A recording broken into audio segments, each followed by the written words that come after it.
Bueno, buenas tardes, señoras, señores. Voy a presentarme, ¿no?, en primer lugar, porque seguro que hay gente que nos desconocemos mutuamente.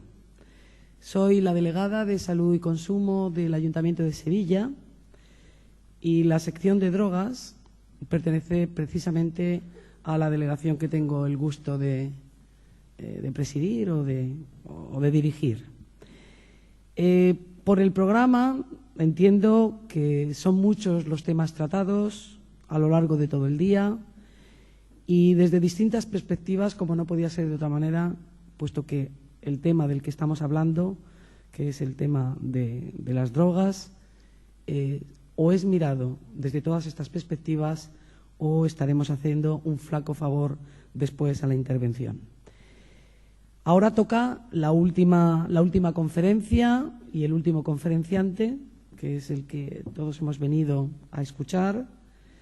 Después de su intervención, como habéis hecho también con el resto de los conferenciantes y ponentes, habrá el turno de ruegos y de preguntas que tengáis a bien formular y luego ya pues pasaremos a la clausura. Me han comentado que hay mucha gente que es fuera de Sevilla. Bienvenidos y bienvenidas a todos los que seáis de fuera. Espero que os dé tiempo a disfrutar un poco de nuestra ciudad, una ciudad que os habréis dado cuenta, si habéis podido salir un poquito, que está en un claro proceso de cambio, mirando no solamente a su pasado, que es mucho, muy grande, muy generoso, sino fundamentalmente a un futuro. Y de ahí que tengamos tantas obras y que estemos transformando tantas cosas. En fin, yo sin más dilación ya paso a presentar a Enrique Arranz Villalta, ¿no? ¿Villalta? ¿Villalba o Villalta? Villalta. En fin, me han pasado un currículum porque tampoco he tenido el gusto de conocerte, aunque no habíamos coincidido, como me has comentado, en una sesión de drogas que hicimos en Diputación hace unos meses. Pero yo voy a leeros aquello que considero que es más importante para después poder mejor entender lo que nos vaya a contar.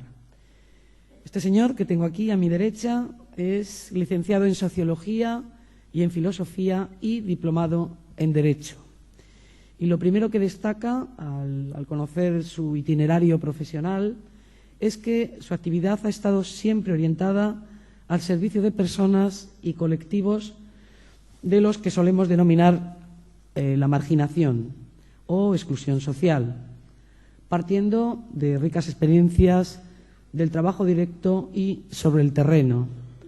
Tiene un campo muy amplio de actuación que va desde educador, animador y promotor de organizaciones sociales en barrios periféricos de Madrid, fundador de asociaciones, colectivos o escuelas especializados en marginación, educador y terapeuta de drogadictos y un montón de cosas. Todo este currículum ha sido hasta consolidarse como uno de las personas más avanzadas y más avanzados consultores para la intervención social en estos ámbitos que van desde las instituciones penitenciarias, pobreza y exclusión social, adicciones, desarrollo comunitario, participación social y, de nuevo, un largo etcétera. Ha prestado también asistencia técnica y asesoramiento a ministerios como el de Cultura, el de Justicia, a multitud de ayuntamientos de toda España y a grandes organizaciones sociales como Cáritas, Cruz Roja, Proyecto Hombre.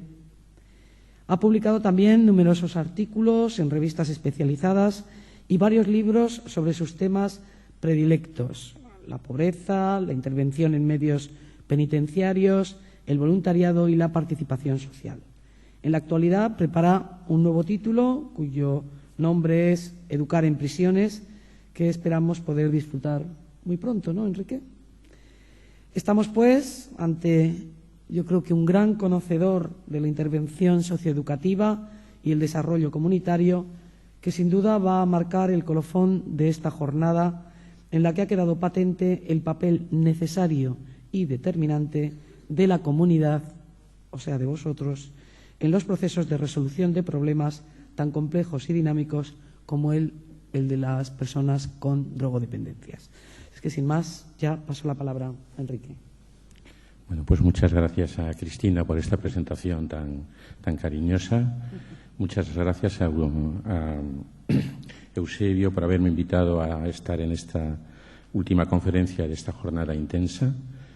Y gracias a vosotros por asistir. Entiendo que a estas alturas, después de una jornada intensa de mañana y de tarde, estaréis cansados. Estoy hablando con una cierta sensación de vacío, porque estos focos son tan grandes que si os vais todos, os lo juro que sigo diciendo lo mismo, con el mismo interés y con la misma emoción, porque no os veo, como si estuviera todo totalmente lleno. Tengo que ponerme así para darme una idea de más o menos por dónde está. A mí no me molesta para leer, pero entiendo que es una cierta sensación de eso así, un poco más tierno, así más atenuado. Bueno, muy bien. Entonces, bueno, me he llevado una sorpresa porque hace una semana, de una manera muy rápida, pues me llama Eusebio Enrique, estamos preparando esto de Sevilla, y Javier Urra, que ha estado aquí, había hacía muy poquito tiempo que había tenido un infarto.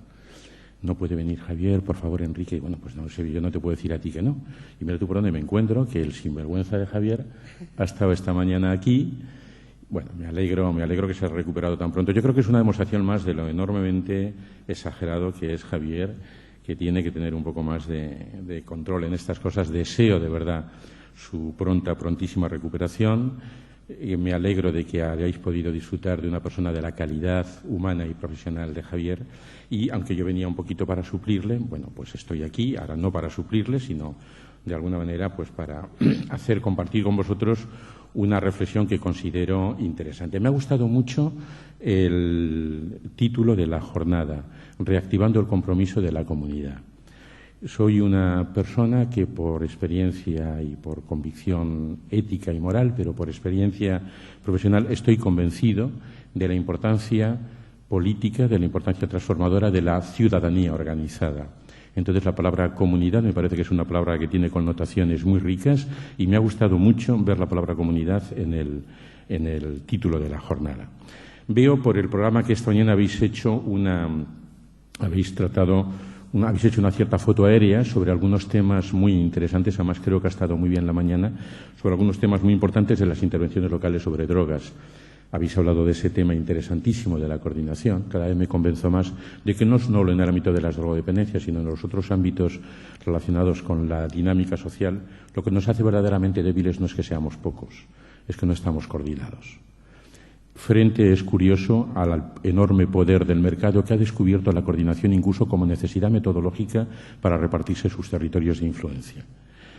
Me parece muy importante que hayáis hablado de la coordinación, de la prevención posible, de las relaciones entre la administración pública y la sociedad civil. Bueno, y esta tarde creo que habéis presentado en el escenario un conjunto de iniciativas, de experiencias y de métodos de intervención muy interesantes. Bueno, yo en ese sentido creo que mi pequeña aportación, teniendo en cuenta además el título muy abierto de esta conferencia, fijaros qué título, Educación, Ciudadanía, Adolescencia y Administraciones Locales, yo creo que mi pequeña aportación puede ser la de situar en el centro de nuestra reflexión el eje de la ciudadanía, como clave fundamental de nuestro trabajo educativo con jóvenes y adolescentes y como clave fundamental también de la gestión municipal. Porque no sé qué pensaréis vosotros, pero ¿qué cosa más importante puede hacer un ayuntamiento que crear ciudadanía? ¿Qué cosa más importante puede hacer un ayuntamiento que gestionar la calidad de esta vida ciudadana, gestionándolo desde esta perspectiva, desde la ciudadanía, gestionar desde ahí su vida cultural, su vida educativa, su vida, su urbanismo, su creación de infraestructuras, su política social, su política medioambiental, su política de género, pero desde la perspectiva de crear más y mejor ciudadanía? ¿Qué cosa más importante podemos hacer los educadores y agentes comunitarios que educar a nuestros hijos, a nuestros jóvenes y a nuestros adolescentes para que al menos sean buenos ciudadanos y ciudadanas? Teniendo en cuenta además que lo estamos haciendo en una sociedad demoníacamente estúpida que está inmersa en la cultura de la satisfacción, que es la cultura del consumo, que no siente la necesidad de cambiar, que piensa que la abundancia es algo así como un derecho adquirido, porque es el resultado de un modelo de organización y de funcionamiento social inteligente, y donde muchísimos hombres y mujeres, donde muchísimos españoles y españolas han reducido su vida diaria a esta rutina. Levantarse, trabajar, comer, trabajar, televisión, dormir. Levantarse, trabajar, comer, trabajar, televisión, dormir. De tal manera que para mucha gente lo que diferencia el lunes del miércoles, el martes del jueves, es el programa de televisión que se ve por la noche. ¿Os habéis fijado que hay mucha gente que cuando compra el periódico o le dan gratis el tabloide que reparten en muchas esquinas, lo primero que hace es hoy que ponen en la tele? Y si juega el Sevilla o es el comisario o cuéntame, hemos salvado el día.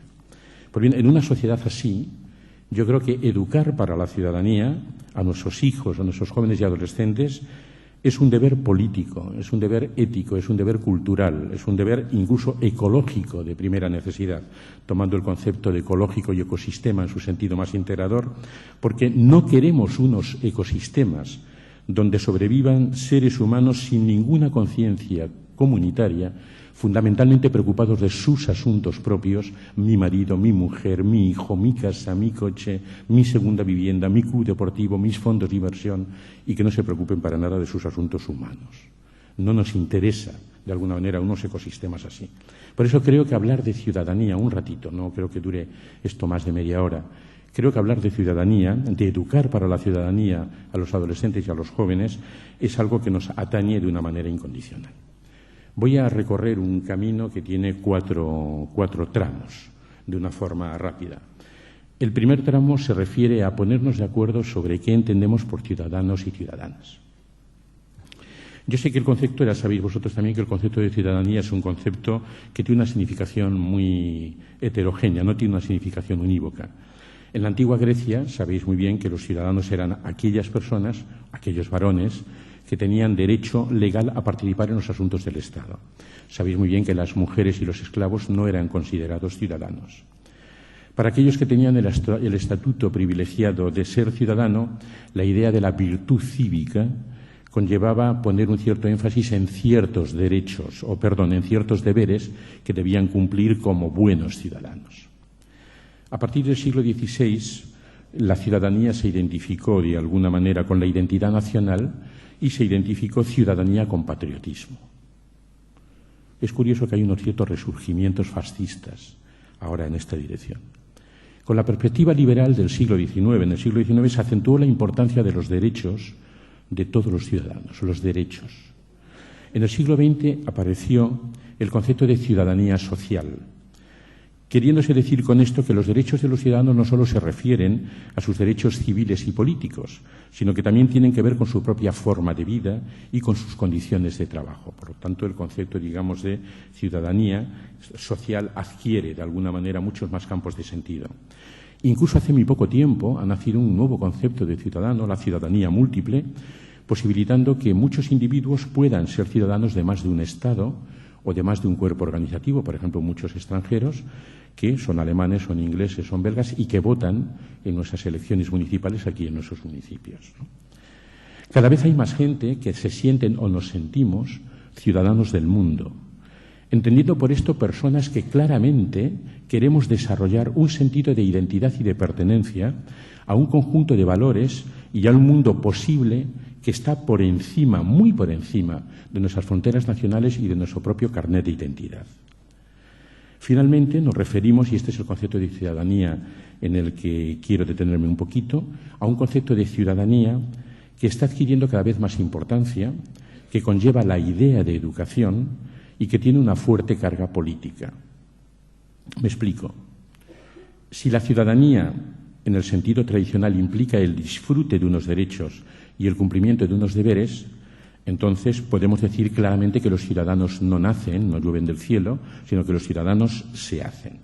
O sea que hay un sentido de lealtad, la defensa de unos derechos y de responsabilidad, el cumplimiento de unos deberes que necesitan ser aprendidos y cultivados como cualidades y actitudes que definen la identidad y la naturaleza de la ciudadanía.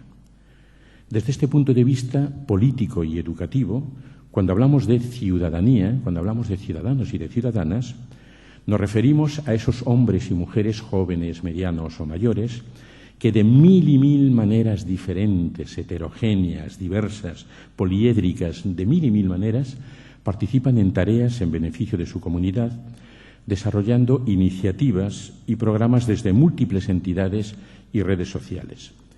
Y haciendo hincapié no tanto en los derechos convencionales reconocidos ya en las leyes, sino en la mejora de la calidad de vida de su comunidad y de su entorno comunitario. Desde esta perspectiva, digamos que el sujeto o un sujeto obedece las leyes y un ciudadano intenta participar en la creación y en la modificación de esas mismas leyes. Este ciudadano y ciudadana es claramente el resultado de un proceso educativo largo, lento, complejo, correoso, que ha tenido múltiples frentes de acción y de influencia, empezando, y para mí es muy importante, empezando en la familia, siguiendo por las organizaciones infantiles y juveniles de muy diferente carácter a las que se pertenece, siguiendo por la escuela, siguiendo por las políticas inteligentes locales de infancia y juventud, desde el deporte, desde el teatro, desde la música, desde los juegos, desde los viajes, desde donde sea. Pero yo doy mucha importancia a la familia. Mirad, hace poco tiempo hemos terminado un estudio de una ciudad española que tiene 140.000 habitantes. No es un estudio científicamente exacto. Por lo tanto, este dato que os voy a decir es un dato que no es exacto. Hay un porcentaje relativamente alto, más o menos, de error. Pero en este estudio hemos encontrado que en el 66% de los hogares de esa ciudad no se habla. Se habla de cuestiones de logística. ¿Dónde tengo el pantalón? Mamá, me has planchado la falda. Esta noche no vengo a cenar. Mañana os llamo. Digamos, pero es una fonda bien organizada. No, la casa no es un espacio de encuentro. La casa no es un espacio de diálogo y de debate de cosas. Y del 33% restante son pocos, no recuerdo el porcentaje, pero era un porcentaje pequeño, el de casas donde claramente se habla de estos temas. Se habla del consumo responsable, se habla de los derechos de los pobres, se habla de que tu hijo tienes que devolver a la sociedad como don lo que has recibido como privilegio, etcétera, etcétera. Entonces, no es extraño que tengamos unos niveles bastante bajos, digamos, de participación política, de participación pública, cuando, de alguna manera, en un espacio de socialización tan determinante y tan primario como es la propia familia, hay unos niveles de relación y de comunicación como los que hemos visto. La ciudadanía, como nosotros la entendemos, es el punto de llegada de un proceso educativo largo, lento, constante, que tiene, como hemos dicho antes, en la familia un espacio importante de iniciación. Segundo tramo. Vamos a reflexionar un poquito, en plan de foto aérea, sobre este concepto de ciudadano y de ciudadanía y, sobre todo, sobre cómo se sitúa ante esta realidad hoy el mundo de la juventud y de la adolescencia. Más concretamente el mundo de la juventud. Esta es una reflexión muy personal, muy discutible, incluso un tanto provocadora, y que entiendo perfectamente pues que muchos de vosotros no estéis de acuerdo y que tengáis una visión posiblemente diferente. Me parece muy normal. El punto de partida es el siguiente. Una cosa es ser habitante y otra cosa es ser ciudadano. Madrid capital son 3.200.000 habitantes. No sé si en Madrid capital hay 3.200.000 ciudadanos y ciudadanas. Ahora venía corriendo muy justito en el AVE, en un taxi, y he preguntado al taxista, ¿cuántos habitantes hay en Sevilla? 1 millón. Sevilla tiene 1 millón de habitantes, no sé si tiene 1 millón de ciudadanos y de ciudadanas. Para mí, los elementos que definen la identidad propia de esta manera de entender la ciudadanía son fundamentalmente estos tres. Primero, tener una clara preocupación social y comunitaria, o dicho de otra manera, reivindicar el espacio público como espacio propio de intervención.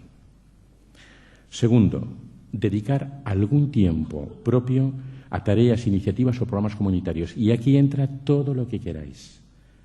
Desde el padre y la madre que van al APA del colegio de su hijo, hasta el vecino que va a la reunión de propietarios de su portal, hasta el señor o la señora que saca todas las mañanas a pasear a su perrito y que coge la bolsa de plástico para que cuando el perrito haga la caca pueda recoger la bolsa de plástico y le eche a la papelera y no deje ahí los excrementos de tal manera que puedan ensuciar y enguarrindongar la ciudad.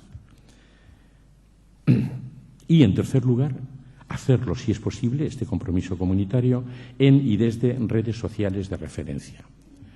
El ciudadano o la ciudadana de los que estamos hablando desarrolla, a mi juicio, 3 tipos de trabajo.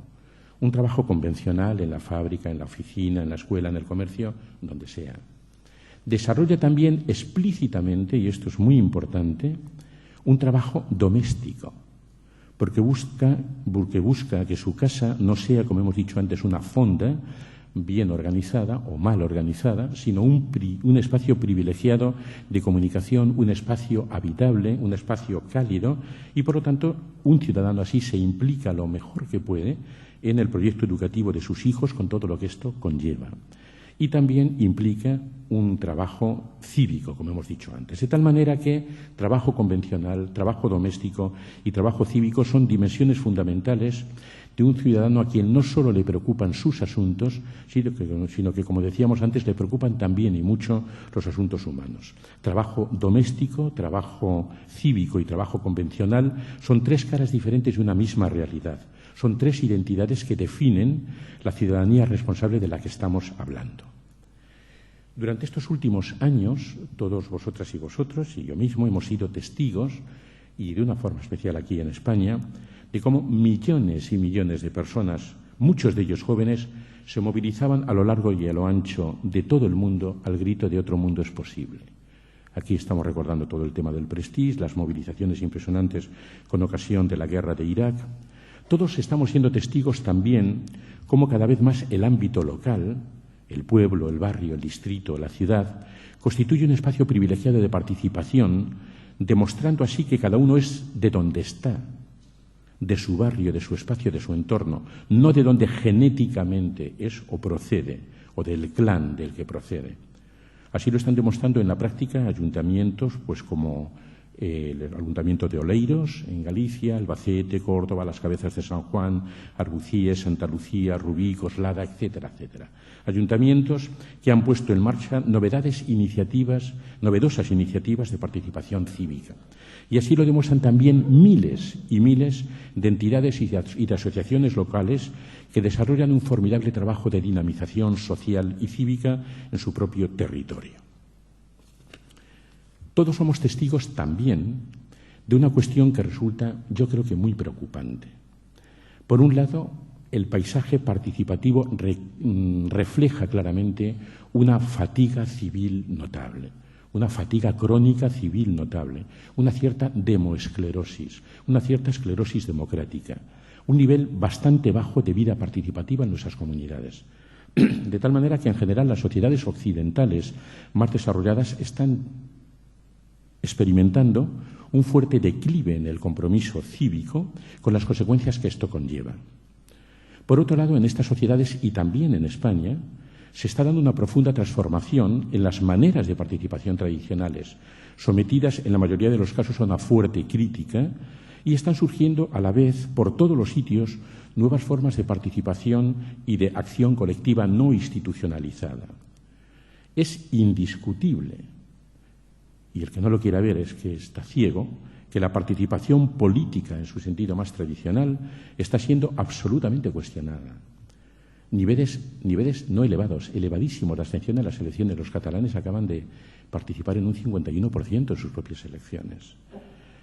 Afiliación irrisoria a partidos y sindicatos. Francia, con unos 60 millones de habitantes, un partido socialista que posiblemente gane Ségolène Royal en las siguientes elecciones con 218.000 afiliados, 60.000 de ellos afiliados por Internet pagando 20 euros en los últimos 4 meses.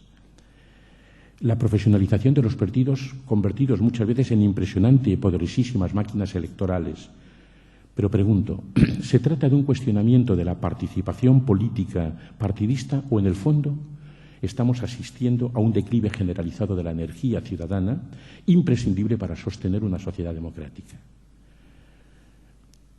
En nuestro contexto, ¿cómo podemos hablar de debilitamiento de la participación cuando hemos sido testigos de multitudinarias manifestaciones contra la guerra, cuando vemos que los ecos de Porto Alegre todavía se siguen extendiendo mucho, cuando crece y se organiza cada vez mejor el movimiento antiglobalización, a pesar de las informaciones que nos transmiten las transnacionales informativas, cuando sabemos que hay muchas ONGs que organizan campos de trabajo en diferentes zonas del mundo? Marisa, mi mujer, es de Médicos Sin Fronteras y el año pasado, en marzo, tenían ya overbooking en casi todos los campos de intervención que iban a hacer durante todo el verano. cuando son muchos los jóvenes que expresan de mil y mil maneras su reacción contra el mito del bienestar, cuando son miles y miles las personas, muchas de ellas jóvenes, que dedican tiempo y esfuerzo a contribuir a un tejido social solidario desde el variado territorio de la acción voluntaria. ¿No estamos sucumbiendo a la tentación de pensar que cualquier tiempo pasado fue mejor? Yo creo que las nuevas generaciones ciertamente rechazan la política y rechazan la participación tradicional, pero no me atrevería a decir que son apolíticos, ni mucho menos inactivos. Yo diría que son jóvenes activamente apolíticos. Son ciudadanos y ciudadanas que huyen de cualquier participación que suponga imposición, coerción, afiliación, autosacrificio. Son ciudadanos y ciudadanas que luchan por encontrar un equilibrio adecuado y duradero entre, por un lado, sus intereses individuales y, por otro lado, las acciones colectivas, entre, por un lado, su satisfacción individual y, por otro lado, su orientación en función del grupo, entre, por un lado, ocuparse de sí mismo y ocuparse también de los demás y asistirlos. A veces pienso incluso que nos encontramos en los albores de una nueva generación cívica, que por el momento solo encuentra espacios y estructuras de participación en los movimientos sociales, en las ONGs, en organizaciones de voluntariado, o sea, en algo que todavía sigue siendo considerado la periferia de nuestros sistemas democráticos.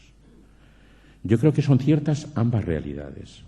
Por un lado, que en todas las sociedades industriales avanzadas la participación política tradicional está sumida en una profunda crisis de legitimidad, y por otro lado, que en estas mismas sociedades está surgiendo una diversa y colorida manifestación de formas no tradicionales de movilización, de participación y de protesta.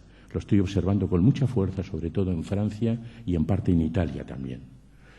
No podemos olvidar esto. Creo que vivimos en un modelo social donde la participación comunitaria como expresión máxima de una ciudadanía democrática es algo contracultural.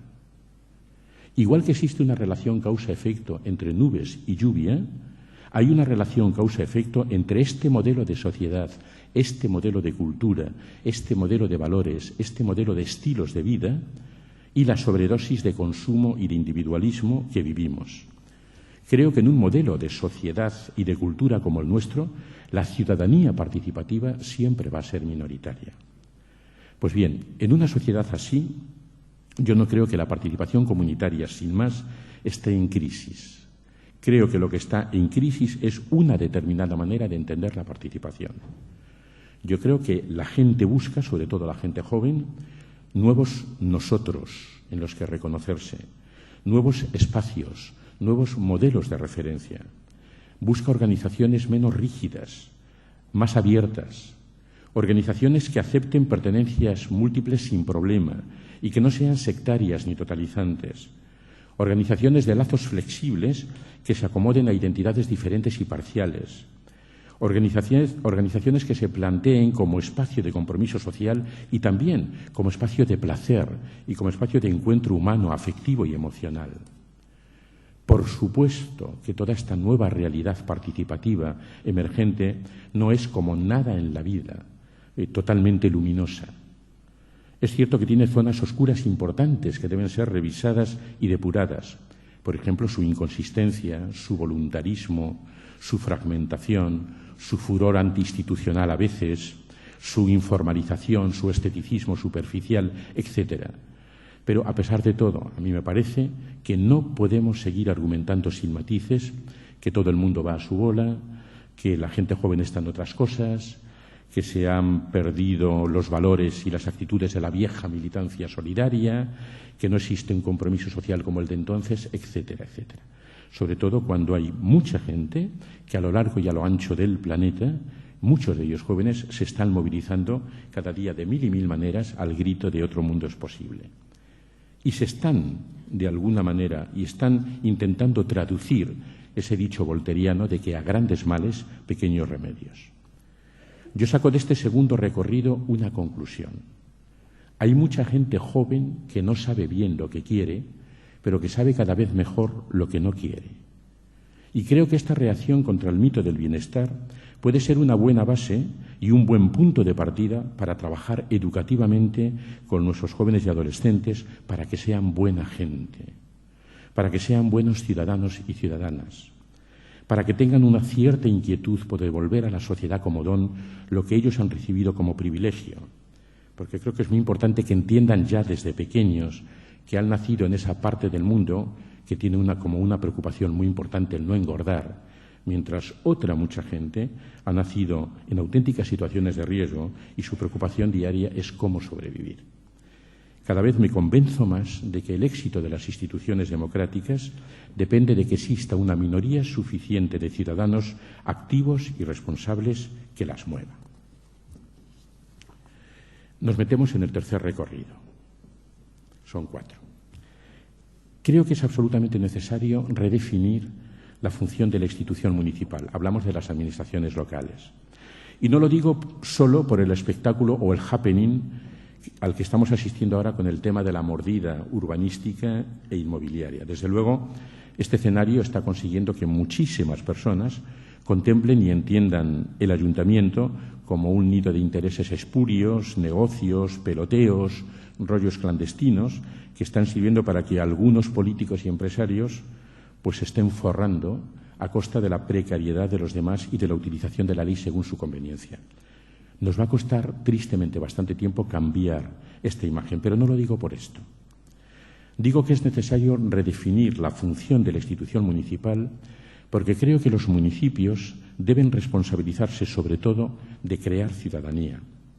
Deben responsabilizarse del resurgimiento del papel vecinal en la gestión de los barrios, de conseguir que la comunidad ciudadana, eso debería ser un barrio, una comunidad ciudadana, sea cada vez más dueña de su propio destino y tenga cada vez más protagonismo en la gestión de su propia vida social.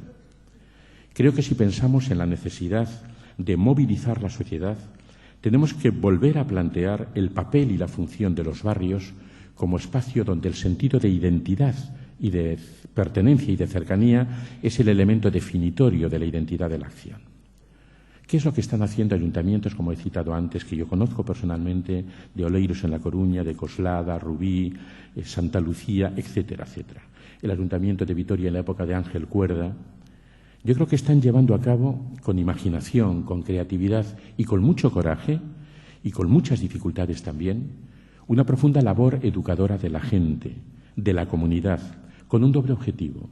Primero, que la propia comunidad sea quien haga un diagnóstico de sus necesidades, de sus logros y de sus objetivos, y en segundo lugar, que sea la propia comunidad o el propio barrio quien describa los pasos que hay que dar y quien gradúe ese proceso en función de sus propios recursos y de los recursos que reciba de fuera.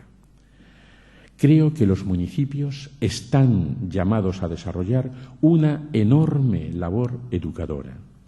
Creo que nuestros ayuntamientos, además de hacer y desarrollar su plan de ordenación territorial, su plan de recaudación fiscal, su plan de infraestructuras, deberían también elaborar su proyecto educativo de ciudad, partiendo de la idea de que nuestra ciudad y nuestro barrio debe ser un espacio privilegiado de educación ciudadana, entendiendo aquí la educación como un proceso social, como un proceso que se desarrolla a lo largo de toda la vida y que tiene como objetivo fundamental el aprender a ser, o sea, el aprender a conocer, el aprender a hacer, el aprender a convivir.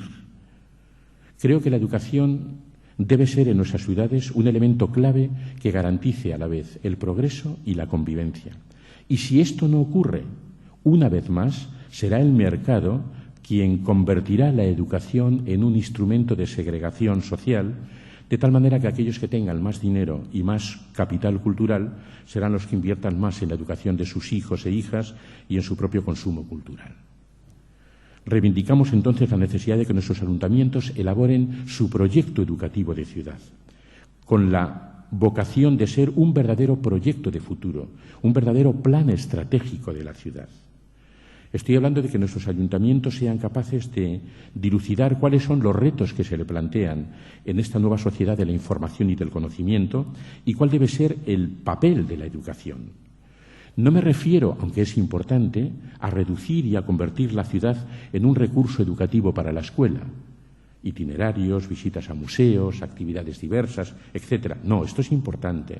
Pero creo que tenemos que pasar de la idea de una pedagogía de la ciudad a la idea de la ciudad como pedagogía, en la que cada agente, y hablo de empresas, de medios de comunicación, de asociaciones, de familias, de urbanistas, de planificadores, que cada agente asuma su responsabilidad educativa, sea capaz de hacer su currículum educativo y de plantear cuál puede y debe ser su aportación en este proyecto educativo de ciudad. Claro está que todo esto no es posible sin contar con la participación ciudadana y con la capacidad social, digamos, de reflexión. No estoy hablando de un proyecto del ayuntamiento, estoy hablando de un proyecto de la ciudad, de toda la ciudad, de un pacto de todos, equipo de gobierno, asociaciones, empresas, instituciones, para convertir la educación en la llave del conocimiento y de la convivencia de nuestro pueblo, de nuestros barrios y de nuestras ciudades. Y finalmente vamos a andar el cuarto tramo o el cuarto recorrido. Yo creo que es importante convertir el aula en un laboratorio de participación y en un ejercicio de habilidades democráticas. Creo que es importante. Creo que es muy importante que los chavales en el colegio conozcan cómo es su pueblo, cómo es su barrio, qué problemas tiene, cómo se intenta solucionar esos problemas, qué organizaciones y asociaciones existen, cuáles son los hitos, digamos, históricos de la ciudadanía de su barrio. Yo creo que es importante que en los colegios, en nuestros colegios, pues de alguna manera funcionen comisiones de solidaridad, igual que funciona la comisión de extraescolares, la comisión de comedor, la comisión pedagógica, que funciona una comisión de solidaridad, de tal manera que esta comisión se integre en el desarrollo del curricular del colegio y cuando nuestros hijos o los niños estudien, por ejemplo, por poner un ejemplo, el tema del agua, no solo estudien el agua desde el punto de vista de la erosión, de su composición química, sino que también, por ejemplo, estudien el agua como bien escaso. Yo creo que es importante que cada vez más en nuestros colegios, que cada vez son más multiculturales, se trabaje la interculturalidad como proyecto educativo. La multiculturalidad es un hecho sociológico, la interculturalidad es un proyecto educativo y con actividades muy interesantes como pueden ser comidas del mundo, músicas del mundo, tradiciones del mundo, familias del mundo, ritos del mundo, religiones del mundo, vestidos del mundo, etcétera, etcétera. Creo que es importante hacer que nuestros colegios sean laboratorios de participación, pero creo que no es suficiente con convertir el aula en un laboratorio de participación. Creo que es necesario dar un paso más y tratar de educar para el ejercicio de la ciudadanía. Para que los jóvenes aprendan, creo yo, a ser buenos ciudadanos y ciudadanas, es necesario ofrecerles la oportunidad de practicarlo y que las instituciones educativas puedan, formales y no formales, ofrezcan a los jóvenes experiencias intensas de servicio y de aprendizaje. Experiencias que tengan esa doble identidad. Por ejemplo, cuando un grupo de chavales de un instituto que conozco de segundo de la ESO han tenido a lo largo de 2 meses diferentes reuniones con grupos de las madres contra la droga. Ha sido una experiencia sumamente interesante que ha ayudado a los dos sectores, a las madres para explicar a los niños, partiendo de su propia historia de vida, lo que es el mundo de la droga, y a los niños para escuchar a unas personas que hablan no desde lo oculto, sino desde lo vivido, lo que ha significado, por ejemplo, la droga en sus casas. Cuando un curso de segundo de instituto, como he conocido, se han reunido con el tutor durante 2 meses para trabajar con Payasos Sin Fronteras después de que han retornado de Nicaragua, cómo leer desde nuestro mal llamado primer mundo el tercer mundo. Cuando un grupo de gente de segundo y de tercero de psicología de la Universidad Complutense se han reunido sistemáticamente con el grupo de teatro Yeses, que es un grupo de teatro de presas de la prisión de Madrid 3, de Alcalá Meco 3, que el teatro está siendo para ellos una importantísima labor terapéutica.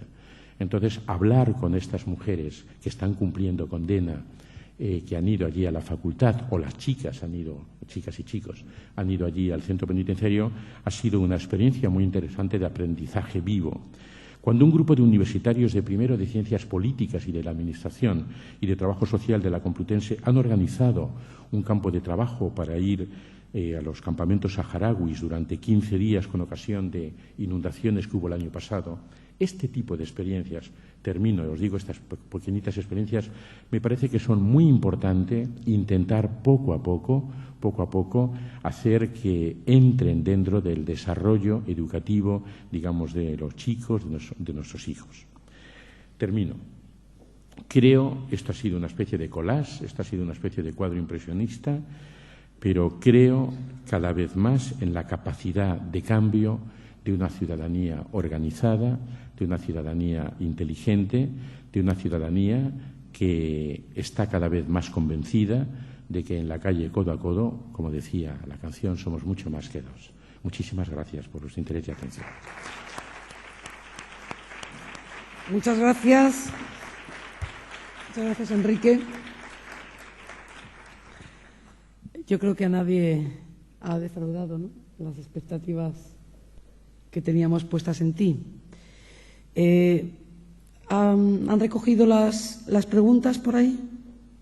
Yo agradecería, si hay alguna cuestión técnica para no poder dar la luz, lo entiendo, pero si no hay alguna cuestión técnica, yo agradecería que se iluminara todo, ¿eh? Yo prefiero ver la cara según estoy hablando. ¿Es posible? Que vamos, ya no sé ni a quién me estoy dirigiendo, ¿eh?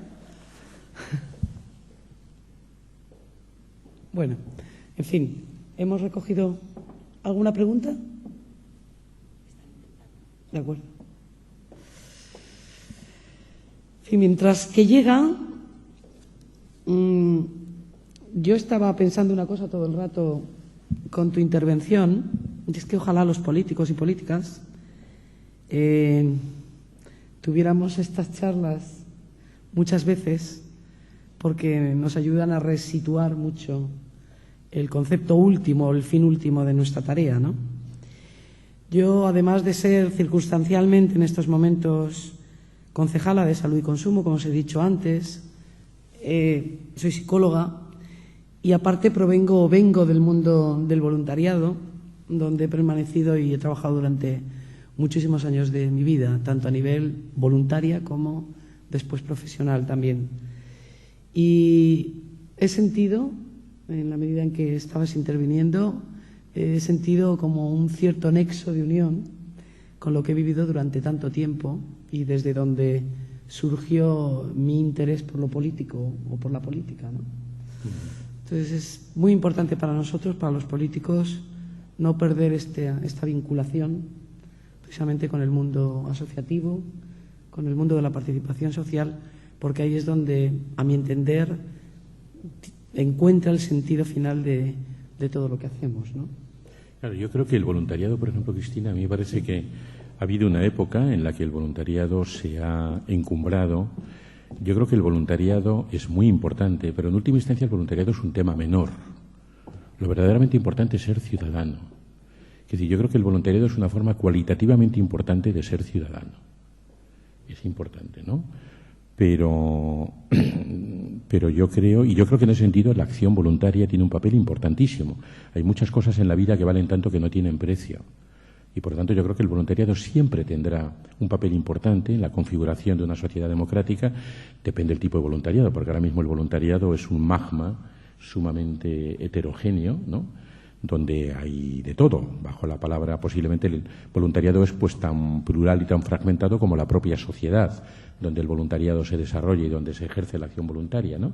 Pero yo creo que el voluntariado está llamado a tener un sentido transformador, un sentido...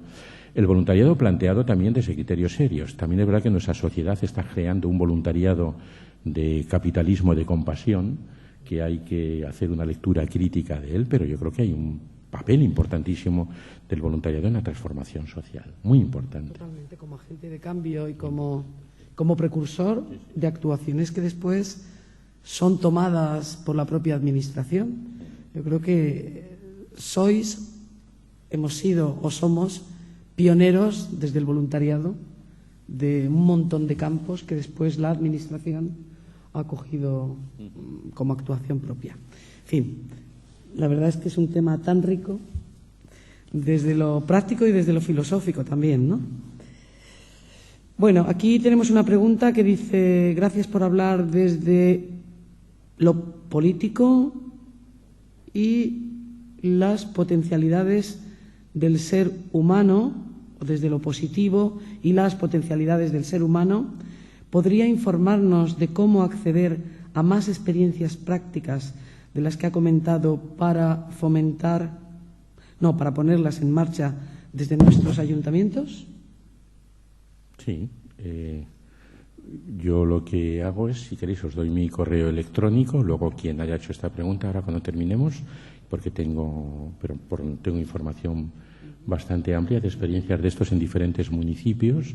Incluso, pues, si queréis, puedo hacer de puente mediador entre vuestro ayuntamiento y otros ayuntamientos, o sea que me ofrezco, cuando termine ahora esto, antes de coger el AVE a las 9 de vuelta para Madrid, porque mañana salgo de viaje, pero sí, o sea, para quien quiera le puedo hacer de puente mediador informativo para esto, ¿eh? Sí. Muy bien. Entiendo que no hay ninguna pregunta más. Entiendo que Enrique, con su exposición, nos ha dejado un material en la cabeza, en nuestra masa gris, para ir deglutiendo y asimilando. Y bueno, de nuevo reiterar mi agradecimiento, Enrique. Gracias por tu participación y por la riqueza que nos has aportado, ¿no?, con tus reflexiones. Muchas gracias a vosotros. Un aplauso otra vez para él.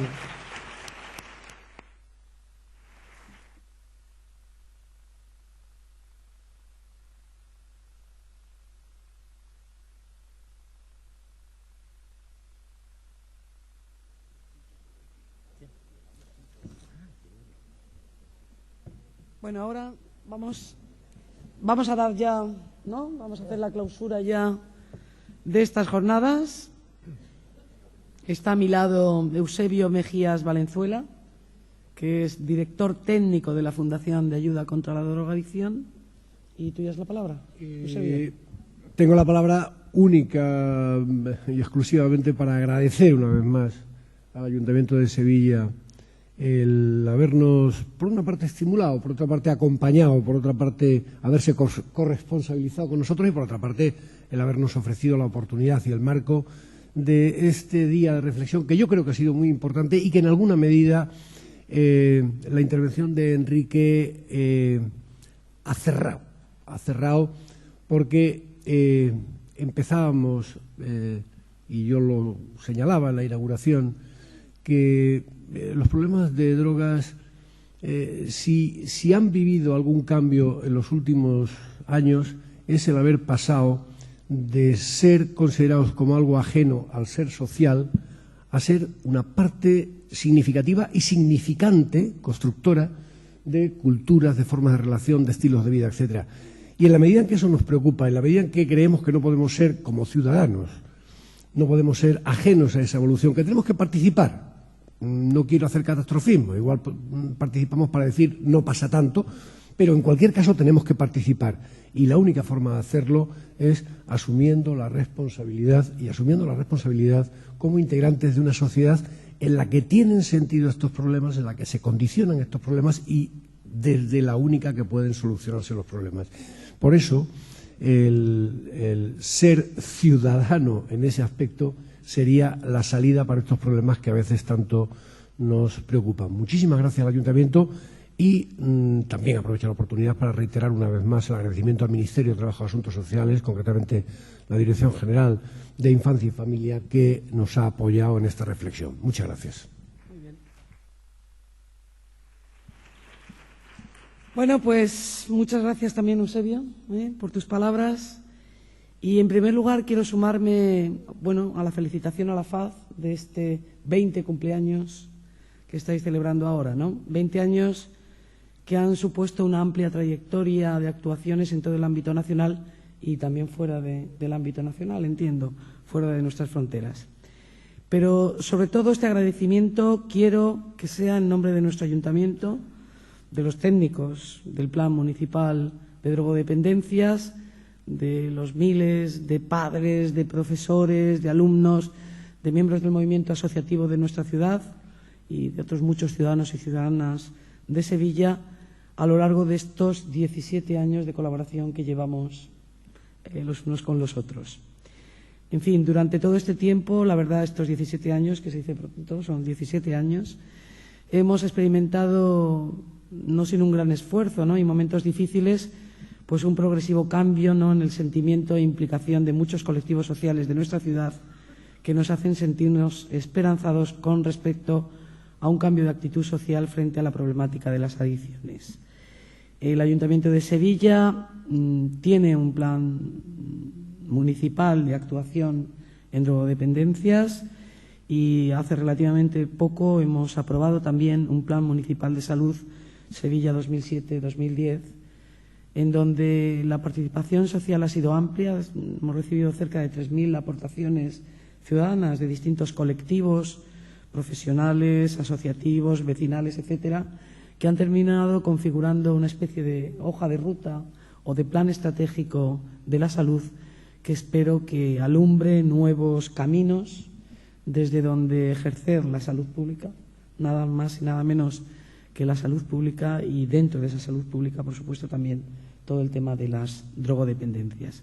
En fin, somos conscientes de que no podemos relajarnos y que esperamos poder continuar nuestro camino juntos durante el tiempo que la situación nos lo siga demandando. Así es que muchas gracias de nuevo a todos y a todas, y bueno, y ahora cada uno a su sitio a poner en práctica lo que hayamos aprendido. ¿De acuerdo? Muchas gracias.